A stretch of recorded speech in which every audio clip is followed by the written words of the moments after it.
global abarca tres fenómenos entrelazados, tres dimensiones.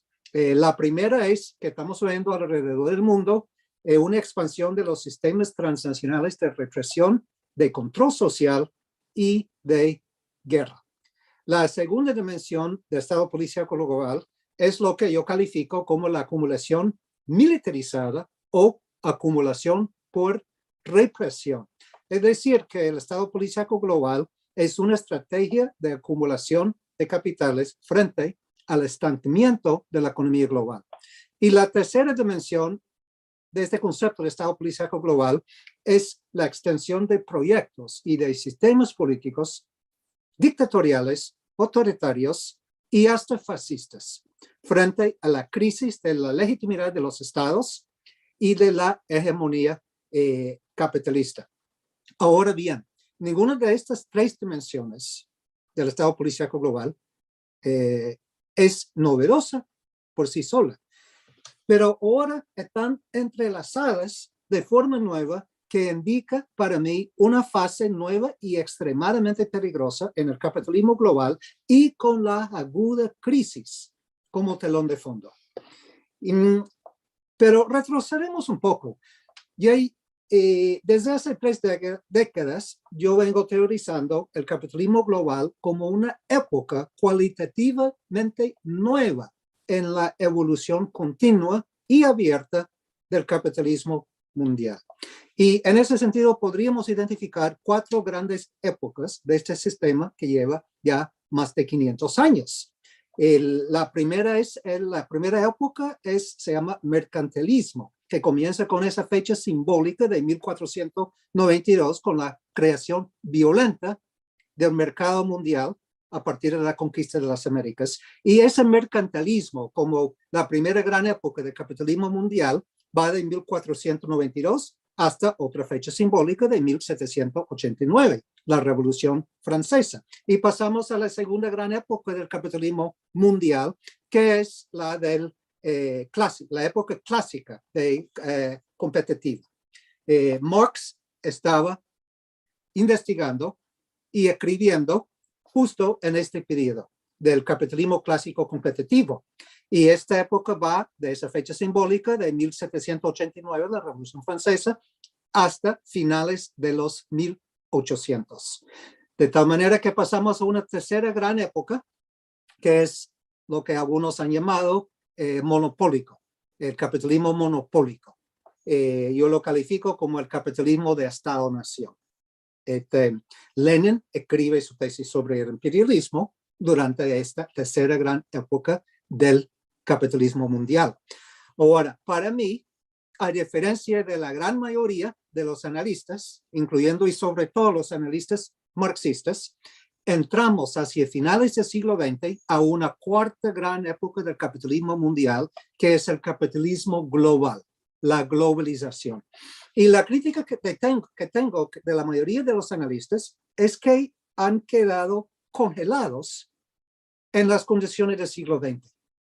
Pero Marx era el primero en decir de que cuando cambien y se desarrollen las condiciones y cambien las circunstancias, ya tenemos que actualizar la teoría y el análisis. Entonces, para mí hay 4 rasgos novedosos del capitalismo mundial en esta época. Y el primer rasgo es el surgimiento de un sistema globalizado de producción, finanza y servicios. Y cada país en el mundo ha sido ya integrado a este nuevo sistema globalizado de producción, finanzas y servicios. Y por supuesto, incluyendo Argentina, Estados Unidos. Ningún país queda fuera de este nuevo sistema. Segunda dimensión novedosa del capitalismo global como época nueva es el surgimiento del capital verdaderamente transnacional y de una fracción de capital global que es la clase capitalista transnacional. Ahora, esto es la diferencia de lo que antes llamábamos capitalistas compradores, una burguesía compradora, en el sentido de que en Brasil, en México, en Argentina, en Sudáfrica, en la India, por supuesto en la China, pero en todos los países del mundo que estudiamos. Ya han surgido fracciones de la clase capitalista transnacional, cuyo radio de acción es el mundo entero, la economía global en su conjunto, y que ya cada vez más están arraigadas estas fracciones transnacionales de capital en Estados-naciones. Y eso podemos hablar o debatir después en el conversatorio. Pero hay que señalar de que hay una concentración sin precedente del poder y de riqueza en la clase capitalista transnacional. Y para aclarar algo aquí, no estoy diciendo de que todos los grupos capitalistas alrededor del mundo son parte de esta fracción. Más bien, la clase capitalista transnacional es la fracción hegemónica de capital a escala mundial. Y esta fracción, la clase capitalista transnacional, tomamos el año de 2018, 17 conglomerados financieros globales controlados en ese año 2018, 41,1 billones de dólares. Eso es más de la mitad del Producto Bruto Global, de toda la economía global. Repito, la clase capitalista transnacional concentrada en 17, solo 17 grandes conglomerados globales, controla más de la mitad de la economía global. Y por supuesto, con esta enorme concentración de poder económico en manos de la clase capitalista transnacional, hay un enorme control política sobre los estados. Y la tercera dimensión novedosa es el surgimiento de lo que yo califico como aparatos de un estado transnacional. Ahora, cuando hablo de estado transnacional, no me refiero a un gobierno global. No hay, probablemente nunca habrá. Hay 200 Estados-naciones y seguirán existiendo 200 Estados-naciones. Más bien, el concepto de Estado transnacional es un instrumento conceptual, una abstracción.